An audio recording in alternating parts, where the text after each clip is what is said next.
Hello everyone, you are watching the Chrissy B Show, and with me today I have Helena Shard and Ian Pelham-Turner, who will be doing the news in just a moment. Hello. How are you both? Very well. We are well, and looking at that hypnotic piece yeah, of he's getting distracted by this, like I'm going to hypnotise him. I've always been in your power, Chris, but try and concentrate. I would try. Okay, I would try and concentrate on the job in hand. Should we tell the viewers what we've got in store for today's show? We've got your favourite, obviously, Jane Wrafter's fitness tip, and this time she'll be showing us some exercise you can do on park benches.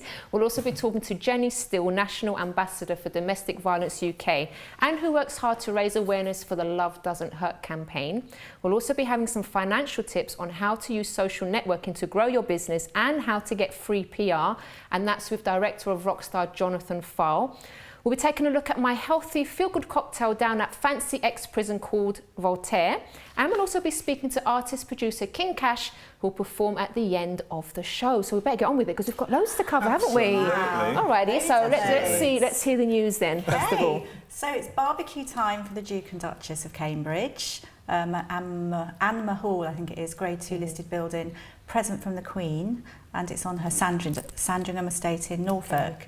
Going through £1.5 million renovation, but there's been lots of controversy because they've been saying that who's actually paid for this, but it is actually out of private funds. Okay. She's been I think. What kind of? I'm just interested in the barbecue. What kind of stuff? Not what. Well, at the moment, there's £1.5 million renovation, and I think £1 million of that is actually on the grounds, actually on the gardens. So I don't know what they'll be eating. I don't know. Although we do know that Prince William's favourite food is chicken, so I'm sure there'll be lots of chicken. Barbecue chicken. Yeah. All right. But sounds good. There's all this controversy about Kate Middleton, and she's known as Two Kitchen Kate. She's always changing the kitchens and adding extra kitchens in her property. But does she actually cook?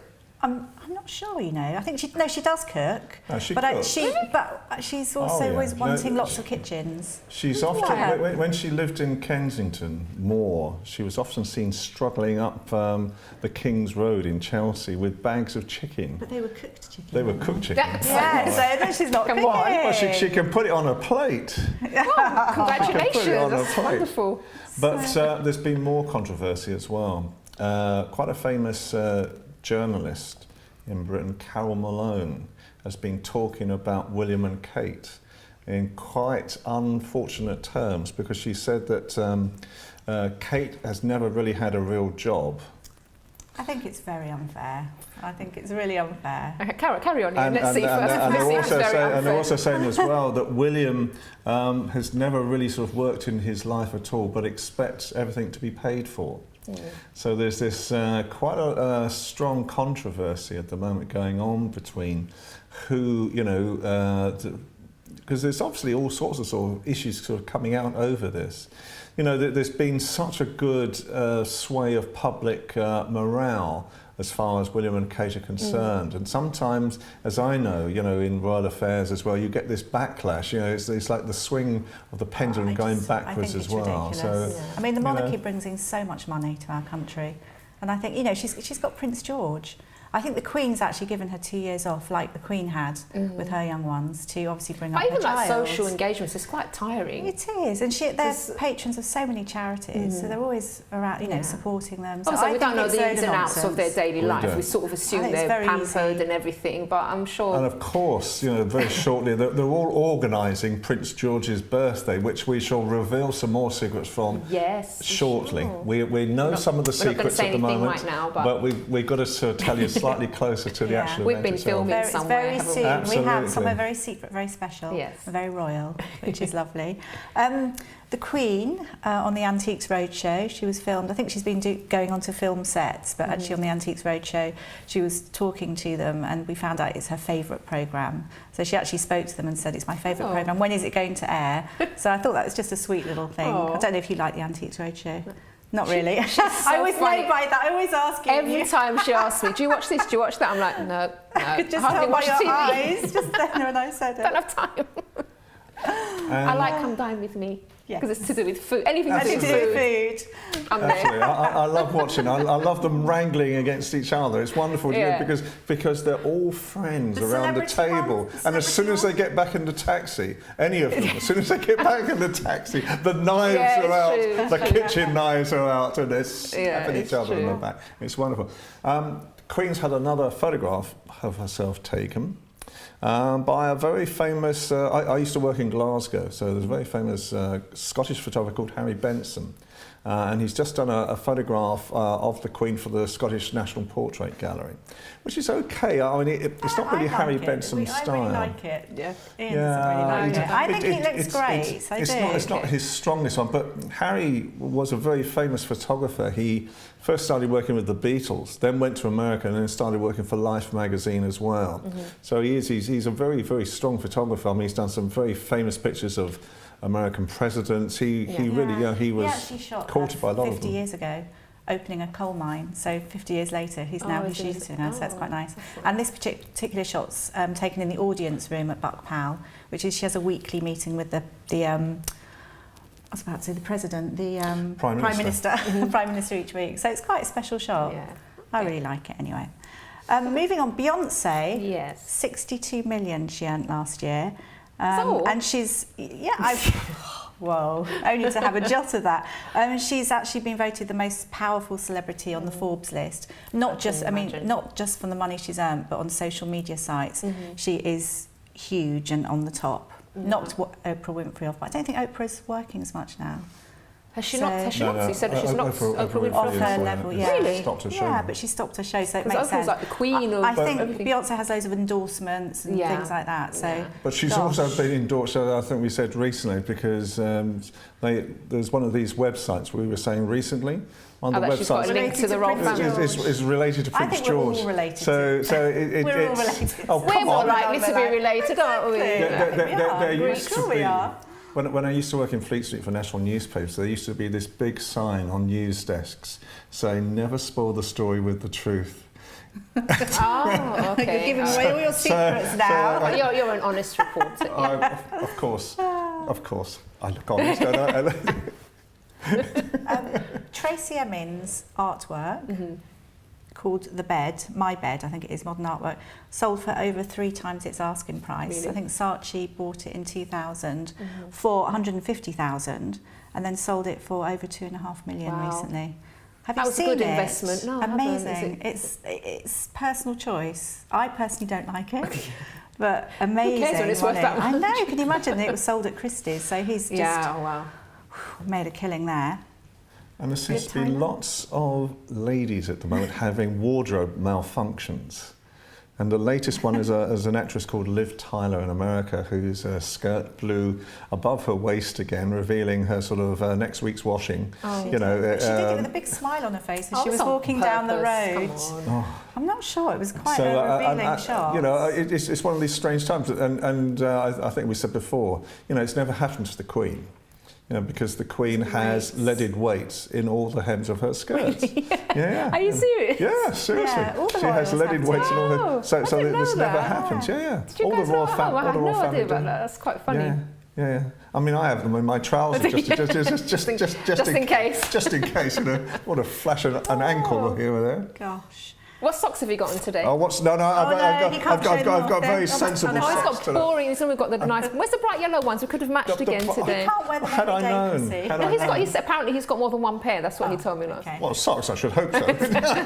I'm a raw photographer. He's been boring tonight. Never mind. We've got time for one more, I think. I can't hear what they're saying to me, but never mind. Okay, Millie McIntosh, she's made in Chelsea, and heiress, I think, to Quality Street heiress, has been taking selfies of herself in her bikini and everything, and she's very, very thin. She's married to Professor Green, who basically said that she's a great role model for all women. Keeping them thin. No, keeping them really thin. There are other chocolates, by the way. Which is really, really naughty. And campaigners have lashed out and said, you can't do this. You're going to lots of girls with eating disorders. But does she has she got a health issue though? I don't know, but she's incredibly thin. She's quite amazing. I mean, considering Professor Green, and they're role models really, and they shouldn't be so silly because it's a big problem, isn't it? Like I said before, there's some people that are very thin, but obviously they've been to the doctor. It's just their frame. But if it's unhealthy, and like body, it's a little bit much. That's a bit irresponsible. So that's a bit naughty. Do we have more time? Do we have more time, guys? I'm sorry, I know you're talking to me inside, but I'm just. We've got 50 seconds. Oh, have we? Have we got Madonna? Oh I don't know. What do we do? Madonna. She's keeping fit. She's keeping fit. She's doing her spinning, her daily cycle followed by Pilates. And lastly, Helen Mirren. Dame Helen Mirren does her own hair. She won't pay for her hairstylist. She has it once a year. She does she has it her once own a year. hair to save money. She cuts her own hair. It's not to save money, it's to save time. Oh, of course it is. But she to does save have time? Oh, come on. She does. She just chops it and spikes it and does things. I think she always looks very good. Good for her. Yeah, she does, Why actually. not? Okay, Yeah. I think that's it then. That's it. Thank you so much. Are you staying with us or are you you. rushing off today? Yeah. Oh, you're going to stay with us. All right, because we've got so many great guests on tonight. You can't really, you can't leave. You have to watch the rest of the show. Okay. All right. Yes, you have to stay. All right, so do stay tuned because afters are going to be speaking to Jenni Steele, who's not only National Ambassador for Domestic Violence UK, but is also a motivational speaker, mentor and broadcast journalist. So she'll be sharing some lessons with us just after this break.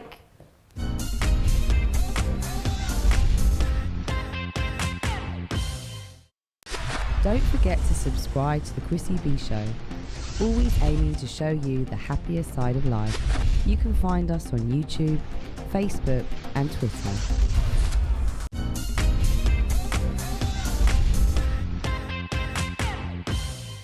Welcome back. Now, before I speak to my first guest, let's take a look at this place that I went to with my mother.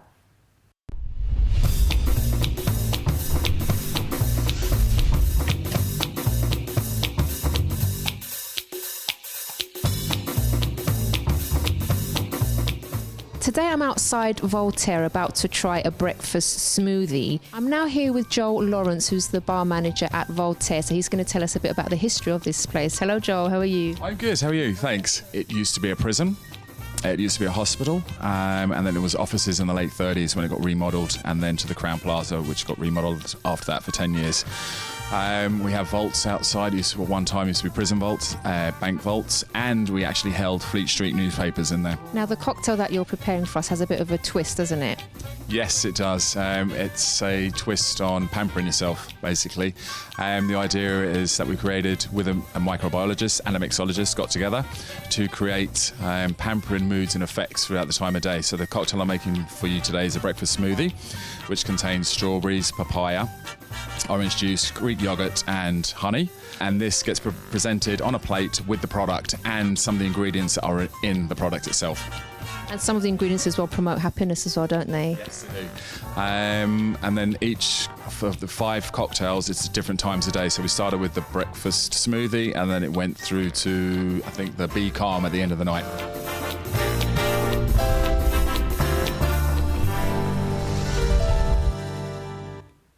Thank you very much. So now I have the lovely Jenni Steele with me. Hello, Jenni. Hey. How are you, my darling? I'm very well, thank you. So good to have you on. I'm good, thank you. Enjoying the show today. It's a bit of a crazy one. All right, so tell us a bit about yourself first before we get into the Love Doesn't Hurt campaign. Okay, so I'm a broadcast journalist. I am a mentor. And I'm National Ambassador for Domestic Violence UK. That's a pretty big list already, isn't it? It's a lot of responsibility. It is. I've kind of narrowed it down a little bit. Oh, you're doing more before? No, I do quite a lot of speaking engagements, okay. And a lot of events and hosting and a bit of entertainment corresponding as well. Wow. Okay, so busy life. Nice life, fun. But how was it growing up for you? How were your sort of teenage years? For me as a teenager, my first relationship was a very violent relationship. I would say that from 16 to 18 and a half, I left that relationship after having been saved by my next door neighbour. So I was left in my home after being beaten up by my boyfriend at the time. And was that something that was regularly going on for the two? I mean, that was like for about 2.5 years. Wow. And how did that affect you? I'd say from a young age, when it's your first boyfriend, you don't really know much about relationships. You think you do. When you're a teenager, you're in love. Yeah. So you think you know everything about relationships. It wasn't all physical abuse. Most of it was emotional abuse. So there's quite a big difference between both. Yeah, because sometimes people say, you know, my relationship's okay because he's not beating me or something like that. But it is just as bad on another level, Most isn't definitely. it? Most definitely. Can you explain to the viewers like why it's so harmful as well? I'd say that obviously the physical abuse is the beating side of abuse, but emotional abuse is probably the worst kind of abuse because you can't see it. it doesn't leave physical scars, but it leaves mental scars. So things like humiliation, being humiliated all the time, being questioned. I think just when you talk to teenagers and older women, there's a difference, because things like checking through your phone, keeping a time limit on how long it takes you to go somewhere, constantly questioning you. When you talk to young people, it seems to be that sometimes that's normal for them, but actually it's not normal. Because that's what they're used to, and they're like... Exactly. So after a long period of time, someone getting into your head, it's like a, how can I explain? It's like... Does it change you, like, in the sense of... It does change you, because it makes you... self-esteem and... Yes, of course, and you may probably walk on, when you're walking on the road, you'll be looking on the floor, your confidence has gone, you're in fear. Yeah. And I would say that if you fear your partner, then you need to get some advice. You need to speak to somebody. Definitely. Because no one should have that fear. Like I've said on the show, like when I talk about my husband, for example, I look forward to going home, and I'm not ever treading on eggshells. We get along, we're best friends, we laugh, we joke, and that's what a relationship should be like. Most definitely. And that people that don't know, or that's all they're used to, that's all they know, it's this like, oh my God, they're missing out. Yeah. But that's also why you're doing the Love Doesn't Hurt campaign, isn't it? Most definitely. I mean, Love Doesn't Hurt campaign launched on Valentine's Day, and it's a t-shirt and wristband campaign. Okay, and we are raising funds for the organisation. And what does it do, the organisation? Well, the organisation has support line, counselling and advice service. It's actually also got a text message service, which is one of the first organisations to have that text message service, which means you can text your postcode and actually get the nearest services to assist you. So it's really, really important. I think we've got the helpline number we can put on the screen for it's really important for those services to continue to run, and we need to raise the money to do that. Definitely. And you're also National Ambassador for Domestic Violence UK. How did you get into that? Well, I've never stopped. I mean, we're talking about over 20 years ago for me with my domestic violence first-time relationship. So I've never actually stopped talking about domestic violence. For me, I was at college studying at the time. So it was a decision I had to make. Either you talk about it or someone else is going to talk about it. So I decided to make sure that I always spoke about it. Wasn't it nerve-wracking for you to do the first time? Because it's something quite personal and...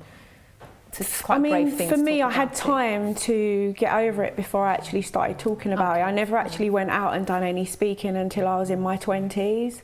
So I had to go through my counselling stage. I had to go through my stage to actually, within myself, to actually look at myself to see that it wasn't my fault. I had to do a lot of reading, and the counselling does help. That's a big thing, actually, like women or even men that are in the situation blaming themselves for the abuse when it's never... No, most definitely. I think by the time you leave, your mental state of mind will tell you that maybe I shouldn't have said that, maybe I pushed him, maybe all this you question that goes on, years of your relationship.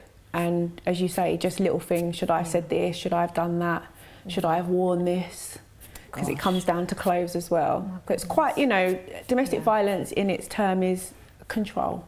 It's a very controlling relationship to be in, whether it's physical or whether it's emotional. It's still And if control. you're not happy, that's a big telltale sign already. If you're frightened or you're not happy inside, then that's a big sign already that you're in the wrong relationship. And don't ignore those feelings. No, I think matter how those good first because sometimes you'll say, oh, but stay in it because half the time he's all right. He treats me really well, but then what about the other half when he's beating you to a pulp? It's not on. It's not on. No. So when you feel that, for me, my advice to any women, young, whatever your age, is you need to speak to someone. It's very important that you speak to someone. I think speaking to someone first off just allows you to kind of get everything off your chest as to what's happening.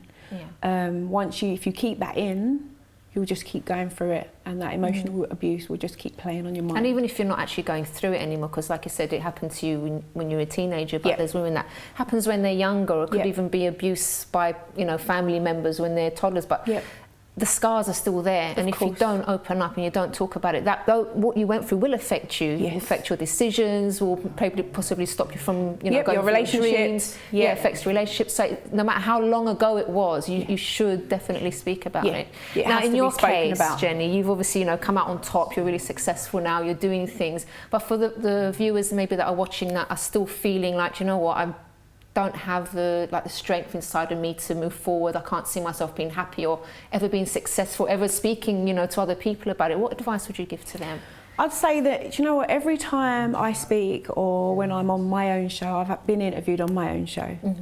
So for me, every time I speak, there will always be one, maybe two women that approach me and thank me because I've just shared their story that they're not ready to share. I don't think it's important for you to share it, whether it be with a family member, whether it be with a friend, but there are counselling services that you can ring from your home that no one even needs to see you. Because a lot of the time that embarrassment, that shame of someone knowing it's you can also stop you from talking. So for me, I would suggest that pick up the phone. There are services that you can speak to people on the other end of the phone. They don't know you, don't know anything about you, and they're not there to judge, they're there to listen and to signpost you onto a better service. And there is life after abuse. Most definitely. Definitely life Most after definitely. My life's ended now, I can never see myself being happy. No, it's not going to be easy. Again. It's not going to be easy, depending on how long the relationship was for, depending on how far the abuse went and what injuries you may have suffered. It's going to take some time. But, there are other women like myself. You can actually, I always say to people, if you can't speak to anyone, speak to me. I've been there. I've been there, I've left, I've gone back. So I know how they feel. I know how hard it is. I know how difficult it is when people judge you. Because most of the time when you talk about domestic violence, people say, if it was me, I'd leave. Yeah, it's not that easy. It's not very hard. That easy. It's not that easy. And when it comes to emotional abuse, it's something that you might not recognise. It might just be normal behaviour. It may be something that you saw when you were growing up, that you just think it's a usual relationship. It's a normal relationship. Exactly. So for me, I'd say the first point of call is to pick up the phone, call someone, speak to someone. If you do feel comfortable enough, then speak to a family member, but I know how difficult that can be. And you don't always want your family members to know that stuff because you do feel that shame, you do feel embarrassed. But at least talk to someone. If talk it's to not somebody. Your family there's member. services, as I say, that you can call services from your home. Okay, and we'll have the details, by the way, on our website too, if you want the helpline number as well. Jenni, we've run out of time. We didn't even get to talk about your presenting and stuff like that. There's so much to talk about. Let's have you on again one time soon. That's not a problem. The important bits are out. Thank you so much for sharing that, and I'm sure that's helped lots of viewers at home as well. Thank you so much. Okay, well, do stay tuned because on the next part, we'll be hearing from our financial expert, Jonathan Farr, about how to use social networking to grow your business and also how to get free PR. So do join us after this.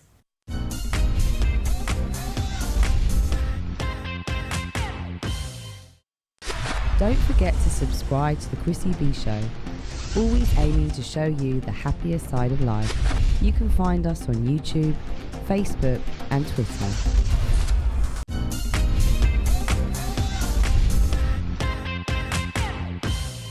Welcome back. Now, before we speak to Jonathan Farr, let's take a look at this fitness tip from Jane Wrafter about exercising outdoors.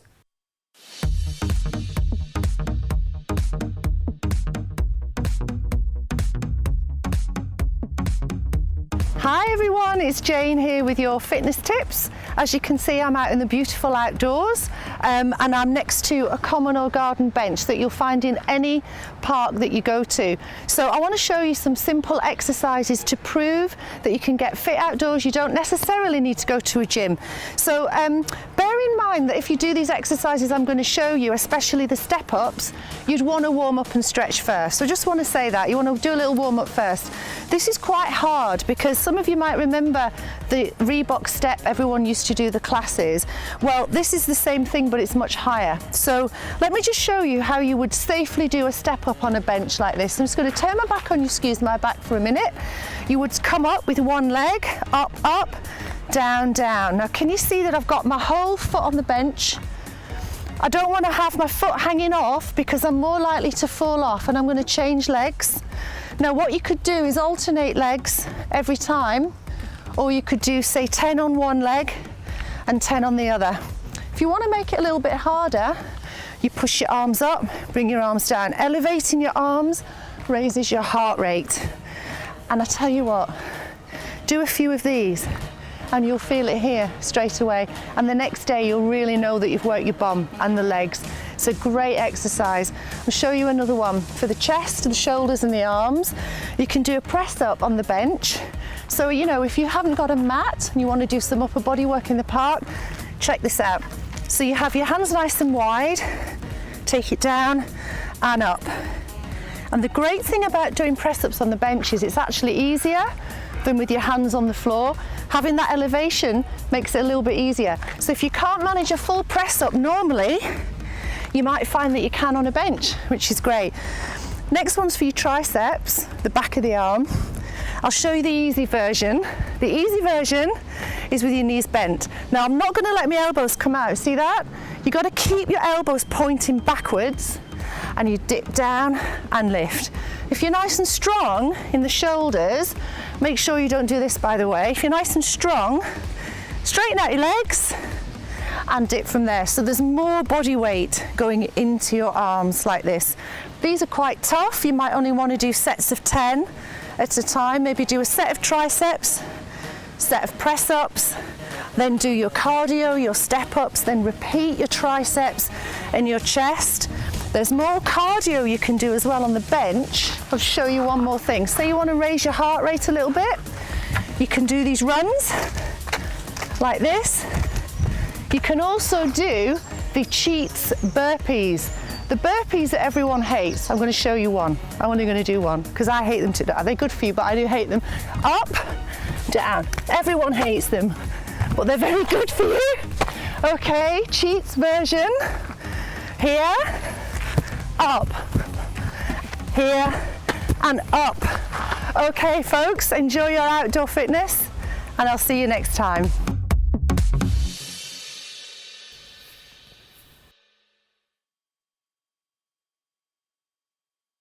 Thanks so much to the lovely Jenni. We'll definitely be trying those out, won't we, Jonathan? Oh, all the time, every week from now on. Yeah, definitely. All right, so this is Jonathan File, everyone, but I'm sure you know him by now because he's been on the show a few times now. I have. And you are our financial expert that comes on. Good to be back again, as always. It's lovely to have you here. I love the advice that you give everyone. Now, this one I'm particularly interested in, which is basically how to grow your business using social networking, the first one you're going to speak about. And then how to get free PR. Absolutely. Gosh, let's hear it then. Okay, can't wait. Fantastic. Well, in a way they intertwine with each other, but social networks, whether we're talking Facebook, Twitter, Instagram, obviously Pinterest, LinkedIn, Google+, I mean, they're all the major ones, and I'm sure there are other ones too, but from our experience in using them, there are different ways that you can use it in order to grow the business. And so I guess the first thing we need to talk about is when we're talking about growing your business, it's a combination of getting your brand out there and exposed to more people who otherwise wouldn't have known you on social networks. But ideally, growing your business means, for most of us, is increasing the number of sales that we're making.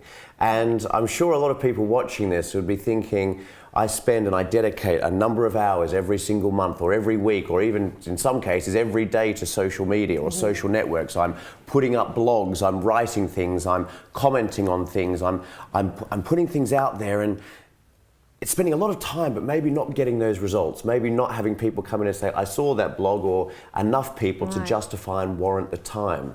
And so from experience, the couple of points that I wanted to share with the viewers about how you can really use it to grow the business, meaning get more sales and get more people coming to you. So if I was to use one example within social networks, I have to say Facebook, and I'll talk about other ones as well too. But the wonderful thing about Facebook now is the growth of that company and the opportunity that it now allows businesses to create targeted advert campaigns is beyond anything that I've seen for such a network so far. The question and I've mentioned this before in previous interviews, is to improve the sales of your business, you need to spend the time firstly asking, who is my perfect customer and where do they hang out online and offline? And when you answer the question online, every one of your customers in some presence is within a social network. And Facebook is one platform that a lot of people are on. So one of the things that you can now do is that you can ask yourself, who is my perfect customer? Let's have a real think about who that perfect customer is for my business. And then ask yourself, what fan or what fan page or what group within Facebook would they most likely be a fan of? So for example, what we do is we target businesses who want to grow. So for example, there's the Forbes magazine group, there is the Warren Buffett page, there is the Dragon's Den page, just to give a few examples of companies where we would ask ourselves, would we think people who are interested in growing their business, would they be a fan of that page? And statistically we can show they are. So what you can now do is you can actually target specific messages to those and only those individuals who are fans of that page. So you're using a platform like Facebook and social media to, rather than say, put it all out there and hope that someone comes in, to use it now. It's developed massively over the last few years where you can actually use it to target the people who are most relevant and interested in the sector or what you're offering. In terms of costs, is that quite an expensive thing to do, or does that sort of counteract with? It's a great question, and the beautiful thing about Facebook is it's one of the most, and as far as the advertising campaigns are concerned, it's not expensive and it's controlled by the user. So you set a cap, whether it's £10 a week to £1,000 a week. Obviously, the more money that you put in, the more exposure it goes out. But one key tip I want to give people about Facebook advertising is that the mistake that a lot of people make is they say, I'm going to invest £200, I want it to go to men and women in this age bracket, in this geographical location. That's the ad I want to have, and keep it out there until the campaign expires. That is not as efficient as doing the following. If you do that, it's not targeted enough. So you're wasting money on having the exposure to all these people within an age group or a geographical location who may not and will not, in most cases, be interested in what you do. So the first step and the first tip about Facebook is to make sure that you target specifically the fans of pages who you know your perfect customers would be fans of. And the second thing is only let the campaign run for no more than 4 days. 4 days, really? 4 days per fan page. You can then look to redo it with a different image or a different ad. So you just see the response from there, you mean, and then get a feel for it. Because if we think about, and we can maybe admit it today, how often we sneakily look at Facebook per day. If you're a fan of a page, let's say Chrissy B, for example, you have a page on Facebook. So if I was to target the Chrissy B fans, my ad would only be seen by the fans of your page. And so therefore, because you narrow it down... I didn't realise it could be that specific. That's the beauty of it. That's the beauty of it. So you bring it down, and therefore your fans, who's still a substantial number, but it's not being wasted on anyone else outside of that group. And the people who are fans of your page will see that ad every day, typically 3 times a day. So if they haven't liked it or clicked through after 4 days, they never will. So that's why you can limit your costs. Golden tips here on the show. And move it on to the next one. Another point about social media is a very, very important message, and people may have heard this before, but it's so, so true. The whole purpose of social media or social networks, it's not about what you are saying about yourself. It's about what other people are saying about you. It's the complete opposite to paying for an advertising campaign in a traditional magazine, for example, or a newspaper. It's the complete opposite to telling the world how amazing you are via your website. Companies that really grow their businesses through social networks are able to use different strategies that allow people to be saying continually positive things about it, because good news and positive news in business, that's the fastest thing that does share. I mean, obviously, we saw the last semi-final of the World Cup. More tweets from a sporting match than ever. Dramatic events like that, of course, will have more of an impact. But for small business owners trying to gauge something from a free platform of social networks, it's about asking yourself, how can I have the people who are already fans of mine, existing customers or people who I already have business relationships or partnerships with, what can I do to make sure that they are always continuing to share and say good things about what we do? Brilliant. Jonathan, we've run out of time. I'm so upset. Did you have more to cover? There is a few things. Oh man, we have to wait for next time you're on then. This is really interesting. The time just flew by, didn't it? It did indeed. That was brilliant. So please save it for next time. Absolutely. Definitely. So we'll have you on very soon. Okay. Thank you so much. Brilliant advice as usual. Okay, great. Okay, so do stay tuned, because after the break we have another treat, because we'll be joined with artist King Kash talking about his big plans in music and his track Something Now. So do stay tuned.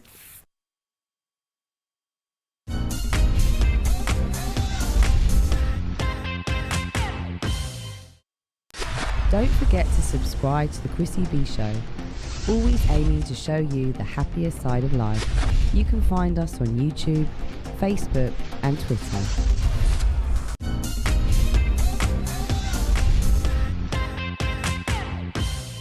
Welcome back, everyone. And now I'm joined with artist producer King Kash. Thank you for having me. How are you? I'm all right, doing well. How are you? I'm very well. Great to have you on the show. Thank you. All right, so first of all, you produce hip-hop music, is it? Yeah. Tell us a bit about that. How did you get into it in the first place? Well, tracking back very quickly, I started when I was 7 years old. I actually played cello in my school orchestra. And I always liked creative writing for a long time, but just hip-hop was something I just gravitated to when I heard it on the radio. So when I was in college, I started selling my CDs on Oxford Street. And then, it was like my part-time job because I think it takes a lot of guts to do that. Well, I just believed in it and I wanted to get it out. That's the thing. So I was you have to really believe in yourself and believe in what you're doing to do that, because it's quite sort of nothing nerve-wracking to stand there trying to sell CDs. At first, but then once you kind of get a routine of how to do it, and it's like any other job. There's a routine. You might be nervous on your first day, but day 26, you're all right. Yeah, and it started taking off from there. Yeah, it just gave me that.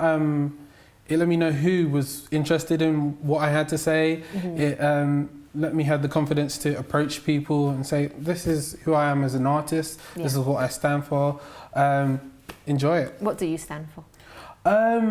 Overcoming struggle. I think that's a big part of hip-hop, whether it's a struggle within a relationship context or your social, economic environment, or even in an ethnic sense. I think hip-hop has been very much grouped in the idea of overcoming a struggle. Yeah. Now it did sort of, I know a few years back it was getting quite a lot of negative press because they say, hip-hop is very negative, it's violent sometimes. What would you say about that? Hip-hop is very reactionary to its immediate environment. So there will be negative and positive aspects in your environment, and there's hip-hop artists that will try and promote the positive, some promote the negative, but I think we've got to look at it in like a wider context as well, in terms of yes, the artists may say XYZ, but also the labels need to take some responsibility and say, you know what, perhaps this isn't the way we should, this isn't the type of artist we should promote, or even publications or radio should just be more conscious about promoting positive music as well. So it's a very all-inclusive way that we all have to move forward to, get more balanced and more positive music out there. What keeps you going as an artist? Because I can imagine you face tough times sometimes. Yeah, very much. Just a passion to say what I think of the world and trying to interpret it and trying to, not let anything hold me back in what I think of the world. And I'm very opinionated about things, so I like to, express that. And that comes through your lyrics, obviously. Yeah. Definitely. All right, so what will you be performing for us in just a moment? I'll be performing a track called Something Now. It wasn't actually produced by myself, it was produced by John Neal, who also features on the track. We had a fantastic session working on it. We went back and forth on some amazing ideas. It's available on online retail stores, and I look forward to performing it and seeing where it goes. And what are your dreams for the future? Ultimate dream, I have one, and I always say this, is my own world tour. Right.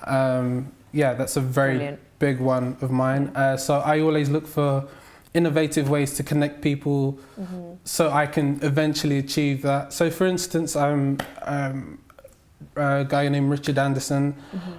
He started up a mobile company, actually has yet to launch, called More Mobile UK, and I'm a sponsored artist on that, so that's awesome. And so I'm just looking continuously at these innovative ways I can reach people, connect people in a very grassroots way, very organic way, And yeah, one day I bet the tips from Jonathan helped today, didn't they? Very much. I got them in my You're back going to pocket. pick his brains later as well, aren't you?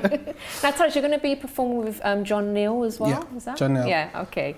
So, all right, so I'm going to let you go away and get ready in just a moment. I'm going to wrap up the show. We're going to clear the studio and then they can perform for you. So thanks so much and all the best for the future. Right. Okay, so we have reached the end of the show, but do stay tuned because you will be seeing King Kash performing with John Neal in just a moment. Now, if you want any more information about any of the guests that you've seen on the show today, you can visit the website chrissybshow.tv.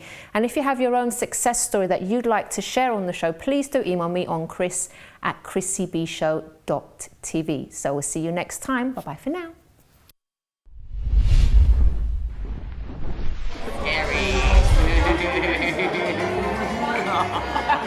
I suppose we were actually talking to someone inside, weren't we, that they were from So there was a gentleman. Wait.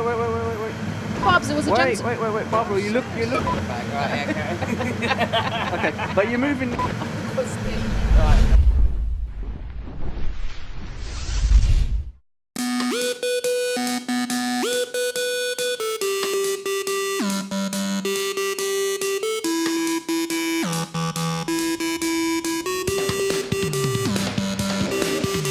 Let's strip away the layers now. Can we dig into the roots of this? Forget about the past. Gonna start thinking about what the future is. We remind ourselves, let's start thinking about what the future is. Forward from this moment, let's start living so we move to it.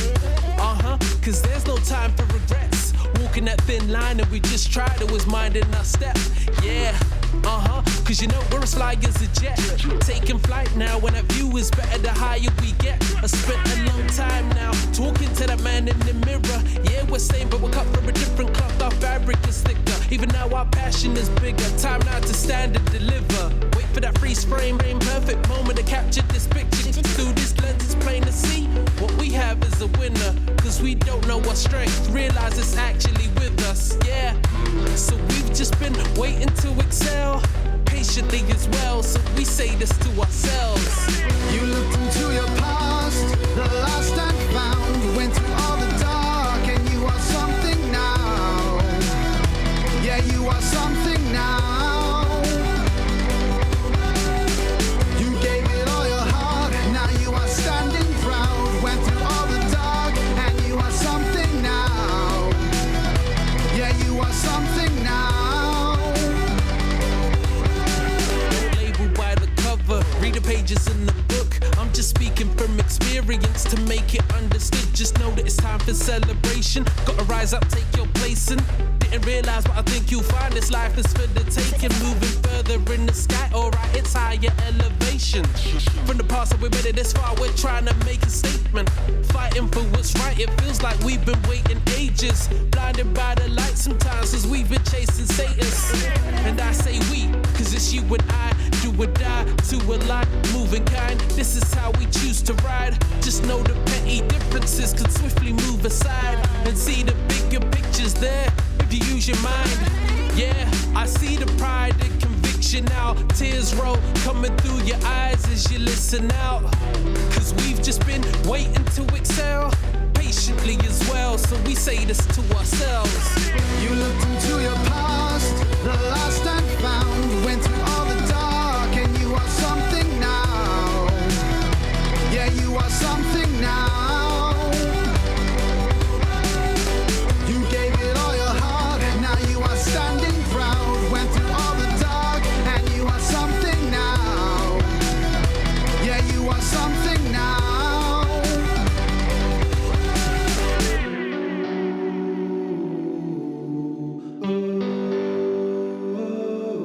This the moment we've been waiting for.